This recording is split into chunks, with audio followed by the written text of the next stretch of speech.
일본의 기업이야말로 세계를 이끄는 기업이지. 여기 한일본 경영학과 교수가 일본이 세계 최고라고 주장하고 있습니다. 토요타, 소니, 닌텐도, 히타치, 미쓰비시, 소프트뱅크 등등등 수많은 일본 기업들이 전 세계를 주도하고 있기 때문이라고 합니다. 반면 한국은 별로 주목할 것이 없다고 합니다. 그러던 그가 중요한 발표일을 앞두고 어떤 사건을 겪게 됩니다. 그리고 발표 내용을 모두 다 뒤엎어버렸다고 하는데요.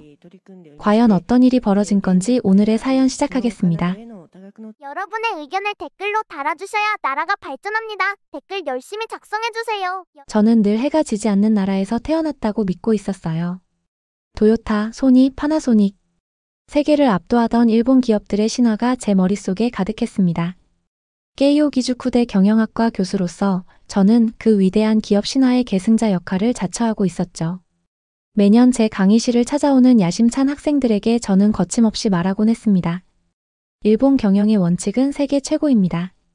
토요타의 간반 시스템부터 소니의 혁신 전략까지 우리는 언제나 선도자였죠. 그러던 어느 날 연구실 책상에 놓여있던 경제잡지 한 귀퉁이에서 저는 이상한 기사를 발견했어요.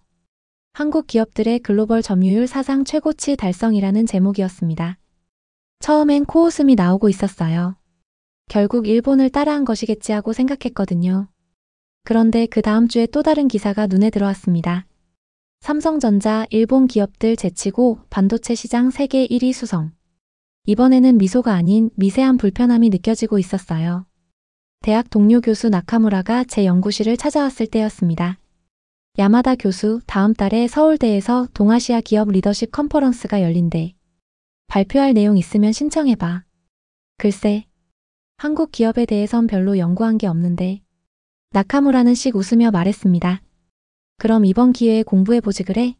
솔직히 요즘 일본만 연구하는 건 시야가 좁아질 수 있잖아. 변화하는 아시아 시장을 보려면 좋은 기회일 텐데. 그의 말에 묘한 도전 의식이 생기고 있었어요. 맞아, 왜 못하겠어? 어차피 한국 기업들은 일본의 방식을 모방한 게 분명할 텐데.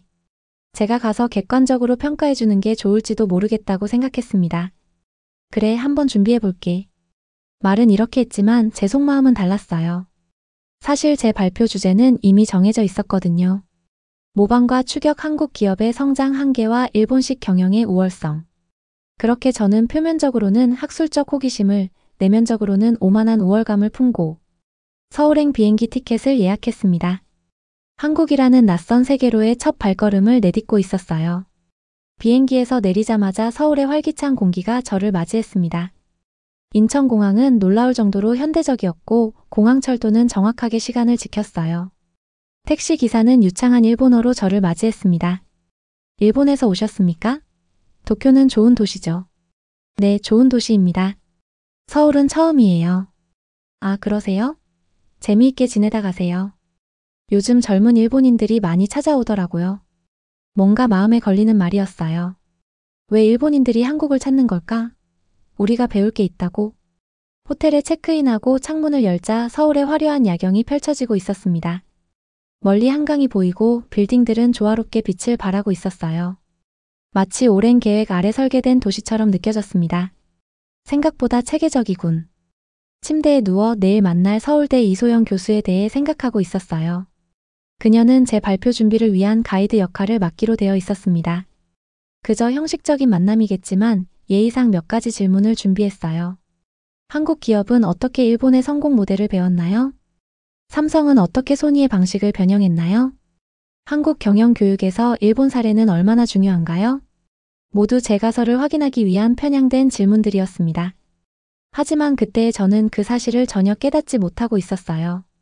그렇게 첫날 밤 저는 일본에서의 편안한 일상을 떠나 모험의 세계로 들어서고 있었습니다. 아직은 깨닫지 못했지만 이 여정이 제 인생관을 완전히 뒤바꿔 놓을 거라는 것을 말이에요. 아침 일찍 호텔 로비에서 이소영 교수를 만났어요. 예상과 달리 그녀는 매우 당당하고 자신감 넘치는 인상이었습니다. 키는 작았지만 깔끔한 정장 차림의 또렷한 목소리로 저를 반겨주고 있었어요. 야마다 교수님 환영합니다. 오늘 일정은 어떻게 되실지 궁금하실 텐데요. 우선 우리 대학 연구실에서 간단히 차를 마시고 그 후에 한국 기업의 역사를 알 수 있는 몇 군데를 방문하려고 합니다. 저는 고개를 끄덕였습니다. 좋은 계획이네요. 특히 한국 기업들이 일본 모델을 어떻게 받아들이고 변형했는지 관심이 많습니다. 이소영 교수의 눈빛이 갑자기 날카로워지고 있었어요. 흥미로운 관점이시네요. 하지만 제가 보여드리고 싶은 것은 조금 다릅니다. 그녀의 연구실에 도착하자 벽에는 여러 한국 기업 창업자들의 사진이 걸려 있었습니다. 그중 특히 눈에 띄는 인물이 있었어요. 단정한 양복을 입은 노신사였는데 눈빛에서 뭔가 강한 의지가 느껴지고 있었습니다. 이분은 누구신가요? 저는 호기심에 물었어요. 구인의 회장입니다. LG그룹의 창업자죠. 오늘 우리가 집중적으로 볼 인물입니다. 처음 듣는 이름이었어요. 솔직히 말하면 저는 이병철은 알고 있었지만 구인회라는 이름은 처음 들었습니다. 그는 어떤 일본 기업가를 롤모델로 삼았나요? 저도 모르게 습관적인 질문이 튀어나왔어요. 이소영 교수는 잠시 저를 바라보더니 미소를 짓고 있었어요. 그런 질문을 하실 줄 알았어요. 야마다 교수님, 오늘 하루만 선입견을 내려놓고 저와 함께 하실 수 있을까요? 아마 놀라실 겁니다. 그녀의 말투에는 도전이 담겨 있었습니다. 저도 모르게 경쟁심이 일고 있었어요. 물론이죠. 열린 마음으로 배우러 왔습니다. 입으로는 그렇게 말했지만 속으로는 어차피 내 가서를 확인하는 시간이겠지라고 생각하고 있었어요. 이소영 교수는 먼저 LG 역사관으로 저를 안내했습니다. 그곳에서 처음 구인회 회장의 이야기를 접했어요. 1947년 해방 직후 전쟁으로 폐허가 된 나라에서 라키화학이라는 작은 회사를 시작한 이야기였습니다. 전쟁 후 일본도 어려웠지만 한국은 식민지에서 갓 독립한 상황이었어요. 기술도 자본도 인프라도 전무했죠. 저는 고개를 끄덕였어요. 그래서 일본을 모방했겠군. 이렇게 생각하고 있었습니다. 그런데 이어지는 이야기가 저를 당혹스럽게 했어요. 구인회는 날씨에 따라 딱딱해지는 고무신을 발견하고는 그 전량을 폐기했다고 합니다. 엄청난 손실이었을 텐데 말이죠. 왜 그렇게 한 거죠? 그는 우리 상품이 사람들에게 불편함을 준다면 그건 팔면 안 되는 것이라고 말했습니다. 이게 1950년대 한국 상황에서 얼마나 혁신적인 철학이었는지 상상하실 수 있나요? 저는 잠시 침묵하고 있었어요. 솔직히 인상적이었습니다. 마쓰시타나 도요다도 비슷한 철학을 가졌지만 그들은 훨씬 안정된 환경에서 그런 결정을 내렸거든요. 이소영 교수는 계속해서 구인회의 일화를 소개하고 있었습니다. 그 중에서도 가장 놀라웠던 건 기술자를 영입하기 위해 일본까지 3번이나 찾아간 이야기였어요. 잠깐, 그렇다면 결국 일본의 기술을 가져온 거 아닌가요? 저는 내 가설을 확인하려는 듯 물었습니다. 이소영 교수는 고개를 저었어요. 기술 자체보다 중요한 건 그의 태도입니다. 구인회 회장은 기술을 배워야 한다는 겸손함과 동시에 우리도 할 수 있다는 자부심을 가진 사람이었어요. 그는 단순히 따라하는 것이 아니라 배우고 넘어서려 했죠. 그날 오후 우리는 LG전자 공장도 방문했어요. 첨단 시설과 효율적인 생산 라인을 보며 저는 점점 혼란스러워지고 있었습니다. 분명 일본의 영향이 있을 텐데 왜 전혀 다른 분위기를 느끼는 걸까요? 그때 갑자기 나카무라 교수에게서 연락이 왔어요. 어떻게 지내? 서울은 어때? 생각보다 흥미롭네. 구인회라는 인물에 대해 공부하고 있어. 아, 그 사람. 내가 논문에서 한번 인용한 적 있어.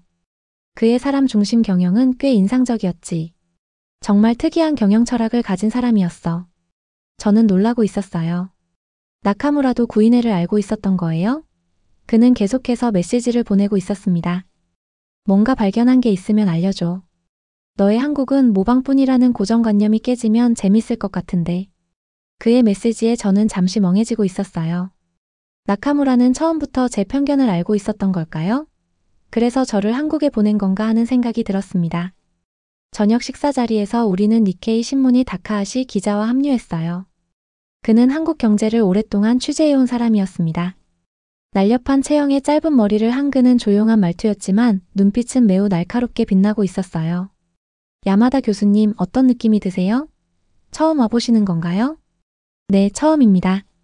생각보다 다르네요.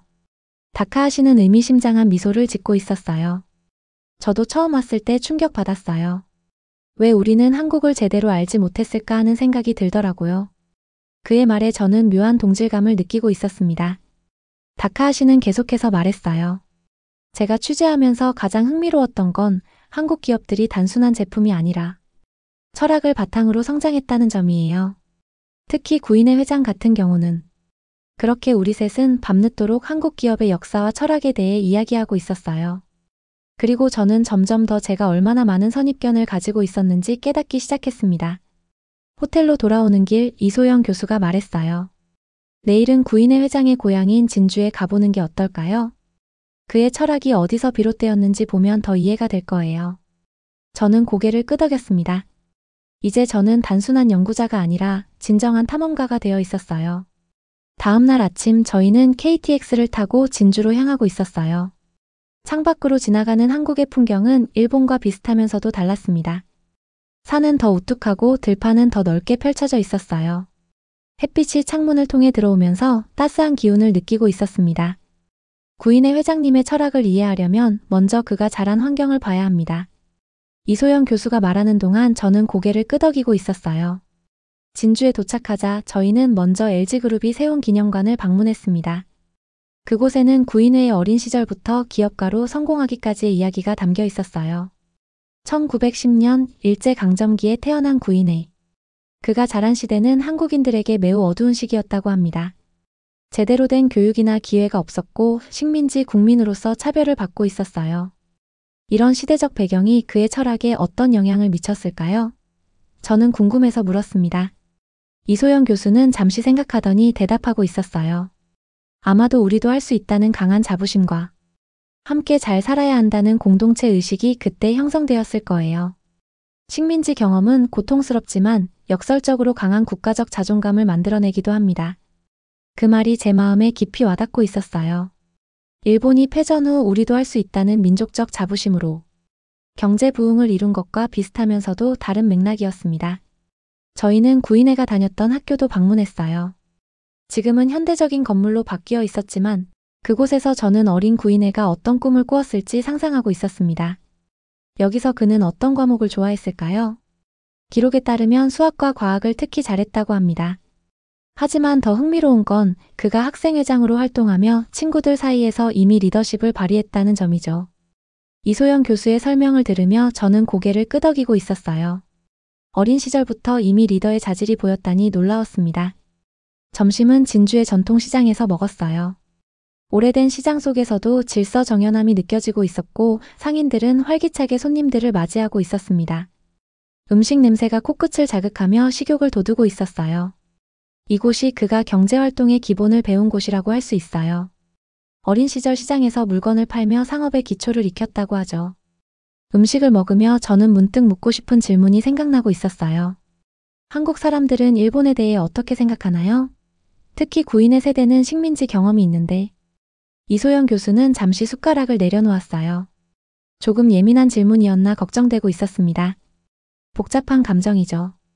역사적 아픔은 있지만 구인회 회장님 세대는 특별했어요. 그들은 일본에 분노하는 대신 우리도 그들처럼 잘 살 수 있다는 의지로 그 감정을 승화시켰습니다. 구인회 회장님이 일본 기술자를 존중하면서도 한국 제품에 집착했던 이유를 이해하려면 이런 역사적 맥락을 알아야 해요. 그 말에 저는 깊은 충격을 받고 있었어요. 우리가 알고 있던 한국과 일본의 관계는 단순한 적대감이나 모방의 관계가 아니었습니다. 그것은 훨씬 더 복잡하고 깊은 감정과 역사가 얽혀 있었어요. 오후에는 구인회가 처음 사업을 시작했던 자리를 방문했습니다. 그곳은 이제 현대적인 건물로 바뀌어 있었지만 작은 기념 표지판이 벽에 걸려 있었어요. 여기서 그는 고무신 공장을 시작했죠. 아무것도 없는 상태에서요. 전쟁 직후였으니 정말 어려운 시기였겠네요. 맞아요. 그런데 그때 그가 했던 말이 있어요. 우리가 잘 돼야 나라가 산다. 단순한 이윤 추구가 아니라 국가 재건의 일환으로 사업을 시작한 거죠. 그 말을 듣는 순간 저는 이제까지 제가 가지고 있던 한국 기업은 단순히 일본을 모방했다는 생각이 얼마나 피상적이었는지 깨닫고 있었어요. 그들에게 사업은 단순한 돈벌이가 아니라 국가 재건과 민족의 자존심을 회복하는 수단이었습니다. 저녁이 되어 서울로 돌아오는 KTX 안에서 저는 창밖을 바라보며 생각에 잠겨 있었어요. 제가 지금까지 알던 세계, 제가 강의실에서 자신 있게 말하던 일본식 경영의 우월성이라는 개념이 무너져 내리고 있었습니다. 이소영 교수가 조용히 말했어요. 내일은 구인회 회장님의 제자들을 만나볼 거예요. 그의 철학이 어떻게 다음 세대로 이어졌는지 보면 더 많은 것을 이해하실 수 있을 거예요. 저는 고개를 끄덕이고 있었어요. 이제 저는 단순한 관찰자가 아니었습니다. 저는 제 자신의 믿음 체계가 흔들리는 심연을 직면하고 있었어요. 그리고 이상하게도 그 불편함 속에서도 일종의 해방감을 느끼고 있었습니다. 이소영 교수가 뭔가 생각하다가 물었어요. 야마다 교수님, 지금까지 보신 것 중에 가장 인상 깊은 점은 무엇인가요? 저는 잠시 생각에 잠겼습니다. 아마도 구인의 회장님이 가졌던 그 자부심과 책임감의 균형이 아닐까 싶어요. 일본에서 배우려는 겸손함과 동시에 한국 제품에 대한 자부심. 그 균형이 정말 인상적입니다. 이소영 교수는 만족스러운 미소를 짓고 있었어요. 그녀의 표정에서 저는 제가 뭔가 중요한 것을 깨닫기 시작했다는 것을 느낄 수 있었습니다. 기차는 어둠 속에서 서울을 향해 달리고 있었어요. 저는 창밖의 별들을 바라보며 내일 만날 사람들에 대해 기대하고 있었습니다. 구인회의 철학이 실제로 어떻게 현대 기업에 영향을 미쳤는지, 그의 제자들은 어떤 사람들인지 궁금했어요. 저의 고정관념이 하나씩 무너지는 이 여정이 어디로 저를 이끌지, 저는 이제 두려움보다 호기심이 더 크게 느껴지고 있었습니다. 다음 날 아침 저희는 구인회 회장의 제자였던 한 노경영인을 만나고 있었어요. 그는 80대의 나이에도 불구하고 맑은 눈빛과 또렷한 목소리를 가지고 있었습니다. 하얀 셔츠에 단정한 넥타이를 매고 있었고 손은 약간 떨리고 있었지만 말씀은 힘이 넘치고 있었어요. 구인의 회장님은 참 특별한 분이셨습니다. 그분 밑에서 일할 때는 힘들었지만 지금 생각해보면 그때 배운 것이 제 인생의 근간이 되었죠. 어떤 점이 가장 특별했나요? 저는 호기심에 차서 물었습니다. 직원이 실수를 했을 때의 반응이었어요. 대부분의 경영자들은 누구 책임이냐를 먼저 묻습니다. 하지만 구 회장님은 달랐어요. 내가 제대로 가르치지 못했나 보구나라고 말씀하셨죠. 이 말에 저는 깊은 충격을 받고 있었어요. 일본 기업 문화에서도 리더의 책임을 강조하지만 이렇게 철저하게 자기 자신을 먼저 돌아보는 경영자는 드물었습니다. 하지만 도덕적인 문제는 달랐어요. 만약 직원이 윤리적으로 잘못된 행동을 했다면 구 회장님은 매우 엄격했습니다. 우리 회사 이름을 더럽혔다며 용서하지 않으셨죠. 저는 그 말을 듣고 메모하고 있었어요. 기술적 실수와 도덕적 잘못을 명확히 구분하는 철학. 이것은 단순한 경영 전략이 아니라 깊은 인간 이해에 기반한 접근법이었습니다. 오후에는 LG그룹의 현직 임원들과 만남의 자리가 있었어요. 그들은 여전히 구인회의 철학을 어떻게 계승하고 있는지 설명하고 있었습니다. 현대적인 회의실에서 빔 프로젝터를 통해 회사의 핵심 가치를 보여주며 말하고 있었어요. 우리 회사의 핵심 가치인 인간 존중의 경영은 구인의 회장님으로부터 시작되었습니다. 물론 시대에 맞게 변화했지만 그 본질은 유지하고 있죠. 그들의 이야기를 들으며 저는 문득 일본의 경영 현실을 떠올리고 있었어요. 많은 일본 기업들이 창업자의 철학은 잊은 채 형식만 남아있는 경우가 많았습니다. 하지만 여기 LG에서는 창업자의 철학이 여전히 살아 숨쉬고 있었어요. 저녁에는 이소영 교수와 다카하시 기자와 함께 한국의 현대적인 스타트업 회사를 방문했습니다. 젊은 CEO는 구인회의 철학을 현대적으로 재해석하고 있었어요. 그의 사무실은 밝고 개방적인 분위기였고 직원들과 경계 없이 소통하고 있었습니다. 저희는 구인회 회장님의 인간 중심 철학을 AI 기술에 접목하고 있어요. 기술이 사람을 대체하는 게 아니라 사람을 더 사람답게 만드는 방향으로요. 이 말을 듣고 저는 깊은 생각에 빠지고 있었어요. 철학이 시대를 넘어 계승되는 모습이 인상적이었습니다. 호텔로 돌아오는 길 갑자기 나카무라 교수에게서 전화가 왔어요. 핸드폰 화면에 그의 이름이 반짝이고 있었습니다. 야마다, 내일 컨퍼런스 발표 준비는 잘 돼가? 순간 저는 얼어붙고 있었어요. 발표. 완전히 잊고 있었습니다. 애초에 제가 준비했던 주제는 한국 기업의 한계와 일본식 경영의 우월성이었는데 지금 그 내용으로 발표할 수는 없었어요. 아, 좀 수정이 필요할 것 같아. 그럴 줄 알았어. 네가 구인회를 만나면 생각이 바뀔 거라고 예상했거든. 어때, 내 도발이 효과가 있었지? 저는 쓴웃음을 짓고 있었어요. 나카무라는 처음부터 제 고정관념을 깨고 싶었던 것이었습니다. 하루 만에 발표 자료를 다 바꿔야 하는데 어떻게 하지? 저는 호텔 방으로 돌아와 노트북을 펼쳤어요. 원래 준비했던 발표 자료를 보니 부끄러움이 밀려오고 있었습니다. 얼마나 많은 편견과 오만으로 가득 차 있었는지 이제야 보이고 있었어요. 밤을 새워가며 저는 발표 자료를 완전히 새로 작성하고 있었습니다. 제목부터 바꿨어요. 구인회의 인간 중심 경영 철학과 그 현대적 의미. 이소영 교수에게 도움을 청했고 그녀는 기꺼이 몇 가지 자료를 더 보내주었습니다. 다카하시 기자도 자신의 취재 노트를 공유해주고 있었어요. 새벽이 되어서야 발표 자료가 완성되었습니다. 피곤했지만 이상하게도 마음은 편안하게 느껴지고 있었어요. 마치 오랫동안 짊어지고 있던 무거운 짐을 내려놓은 느낌이었습니다. 다음 날 아침 컨퍼런스 장소에 도착했을 때 저는 여전히 긴장하고 있었어요. 제가 일본 경영학자로서 한국의 경영 철학을 칭찬한다면 어떤 반응이 나올까 궁금했습니다. 그러나 예상과 달리 제 발표는 뜨거운 호응을 받고 있었어요. 특히 일본 학자로서 객관적인 시선으로 구인회의 철학을 재평가했다는 점이 높은 평가를 받았습니다. 청중들은 열심히 메모하며 경청하고 있었고 발표가 끝나자 큰 박수가 터져 나왔어요. 발표 후 여러 한국 교수들이 다가와 감사의 인사를 전하고 있었습니다. 야마다 교수님 정말 감동적인 발표였습니다. 우리도 구인회 회장님의 철학을 재조명해야 한다는 생각이 들었어요. 나카무라 교수도 제게 와서 등을 두드리고 있었어요. 야마다, 네가 이렇게 변할 줄 알았어. 정말 훌륭한 발표였어. 그날 저녁 저희는 작은 술자리를 가졌습니다. 이소영 교수, 다카하시 기자, 그리고 몇몇 한국 교수들과 함께였어요. 소주와 맥주가 오가는 가운데 분위기는 화기애애했습니다. 술자리에서 저는 용기를 내어 고백하고 있었어요. 사실 처음에 저는 한국 기업을 깎아내리려는 의도로 왔습니다. 모방만 하는 나라라는 편견이 있었죠. 하지만 구인회 회장님의 이야기를 알게 되면서 제가 얼마나 좁은 시각을 가지고 있었는지 깨달았습니다. 이소영 교수가 미소를 지으며 말하고 있었어요. 처음부터 알고 있었어요. 하지만 야마다 교수님이 직접 보고 깨닫기를 기다렸죠. 그게 더 의미 있으니까요. 다카하시 기자가 덧붙였습니다.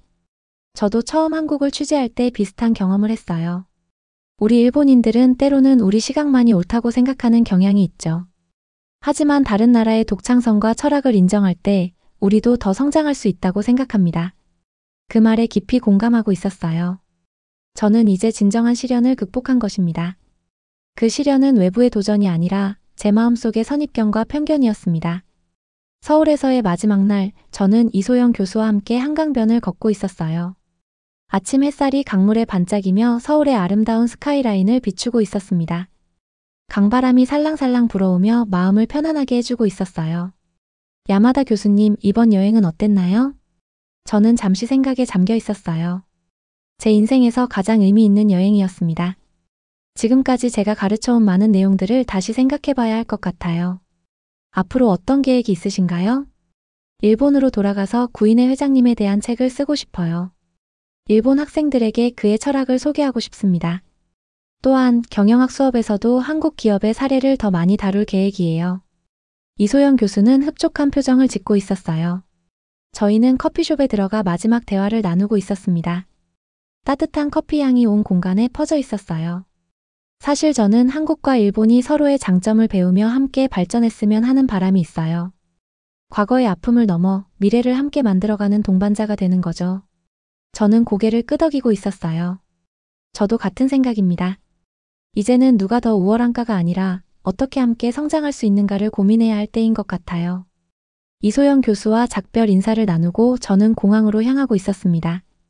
택시 창문 너머로 서울의 거리가 빠르게 지나가고 있었어요. 며칠 전만 해도 낯설게 느껴졌던 이 도시가 이제는 마치 오래된 친구처럼 느껴지고 있었습니다. 비행기를 기다리며 저는 구인회 회장님의 말을 다시 떠올리고 있었어요. 우리 회사가 잘 돼야 나라가 산다. 기업이 단순한 수익 창출의 도구가 아니라 사회적 책임을 다하는 공동체라는 그의 철학. 그것은 오늘날 세계 경제가 직면한 많은 문제에 대한 해답을 제시하는 것 같았어요. 비행기 안에서 저는 구인회에 대한 책의 개요를 작성하기 시작하고 있었습니다. 일본어로 쓸 책의 제목은 이미 정해져 있었어요. 인간 중심 경영의 선구자 구인회. 도쿄에 도착하자마자 나카무라 교수가 마중을 나와 있었어요. 그는 활짝 웃으며 제 어깨를 두드리고 있었습니다. 어때, 서울은? 많이 배웠어? 저는 웃으며 대답하고 있었어요. 네가 나를 속였다는 걸 알아. 하지만 고마워. 정말 중요한 깨달음을 얻었으니까. 그래서 이제 뭘 할 거야? 먼저 내 수업 커리큘럼을 바꿀 거야. 더 이상 일본 기업만이 경영의 표준이라고 가르치지 않을 거야. 각 나라의 독특한 철학과 문화적 맥락을 존중하는 방향으로. 대학으로 돌아온 첫날 강의실에 들어서자 학생들이 호기심 어린 눈으로 저를 바라보고 있었어요. 그들은 제가 한국에 다녀왔다는 소식을 들었던 모양입니다. 오늘부터 우리는 새로운 주제를 다룰 겁니다. 저는 칠판에 크게 쓰고 있었어요. 동아시아 경영 철학의 다양성과 상호 보완성. 그리고 첫 슬라이드에 구인회 회장님의 사진을 띄우고 있었습니다. 학생들의 눈이 호기심으로 반짝이고 있었어요. 여러분, 오늘은 제가 최근에 발견한 놀라운 경영 철학자를 소개하겠습니다. 그의 이름은 구인회, 한국 LG그룹의 창업자입니다. 학생들 사이에서 작은 동요가 일고 있었어요. 일본 대학에서 한국 기업가를 이렇게 비중 있게 다루는 경우는 드물었기 때문입니다. 그는 이렇게 말했습니다. 우리 회사가 잘 돼야 나라가 산다. 이 말이 단순한 애국심의 표현이 아니라 기업의 사회적 책임에 대한 깊은 통찰을 담고 있다는 것을 오늘 함께 살펴보겠습니다. 강의를 마치고 연구실로 돌아오자 책상 위에 서울에서 가져온 자료들이 가지런히 놓여 있었어요. 이제 저의 진짜 여정이 시작되고 있었습니다. 저는 컴퓨터를 켜고 새 파일을 열고 있었어요. 제목은 이미 정해져 있었습니다. 일본 경영학자가 놀란 한국의 창업자 구인회 회장 이야기. 이 글이 언젠가 많은 일본인들의 인식을 바꾸는데 기여하기를 바라며 저는 타이핑을 시작하고 있었어요. 처음 한국을 방문하게 된 계기는 단순했습니다. 요즘 일본 기업들이 예전만큼 활력을 잃었다는 평가를 받는 와중에 한국 기업들의 글로벌 성장이 자꾸 눈에 띄었기 때문입니다. 그렇게 저의 새로운 여정은 시작되고 있었어요. 구인회 회장님을 만나지 못했지만 그의 철학을 통해 저는 새로운 세계를 발견했습니다. 그것은 단순한 경영 지식의 확장이 아니라 인간과 사회, 기업의 관계에 대한 더 깊은 이해였어요. 몇 달 후 저의 책이 출판되었습니다. 놀랍게도 처음 예상보다 훨씬 더 많은 관심을 받고 있었어요. 여러 일본 언론에서 인터뷰 요청이 쏟아지고 있었고 대학에서는 특별 강연 요청이 끊이지 않고 있었습니다. 어느 날 저는 한국에서 온 이메일 한 통을 받았어요. LG그룹에서 저의 책을 읽고 구인회 회장 탄생 100주년 기념행사에 저를 초청한다는 내용이었습니다.